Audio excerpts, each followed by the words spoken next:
আজকে আমার রামপুরহাট ব্যাচের স্টুডেন্টদেরকে দেখানো হয়েছিল 5 রকম নেলের শেপ।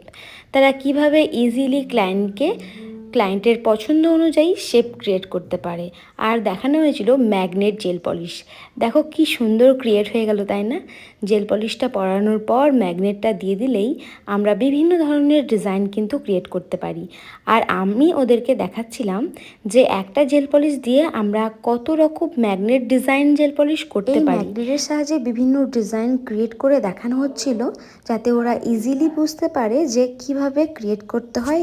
যে শেপগুলো আজকে ক্রিয়েট করা হয়েছিল সেই শেপগুলো ছিল স্কোয়ার, অলিভ, রাউন্ড, আলমন্ড, বেলিরিনা, যেটাকে আমরা বলি ফ্রেঞ্চ। আমাদের ইন্ডিয়ান বা আমাদের এই দিকে যারা নেল এক্সটেনশন করে তারা কিন্তু এই 5টা শেপের থেকে একটা শেপ চুজ করে নেয়। সেটাই আমার স্টুডেন্টদেরকে বোঝানো হচ্ছিল। এবং তাছাড়া আজকে সেরকমভাবে ডিজাইন আর্ট ক্রিয়েট করা হয়নি, শুধুমাত্র এইটুকুই ওদেরকে দেখানো হয়েছিল কিভাবে ওমরে করবে।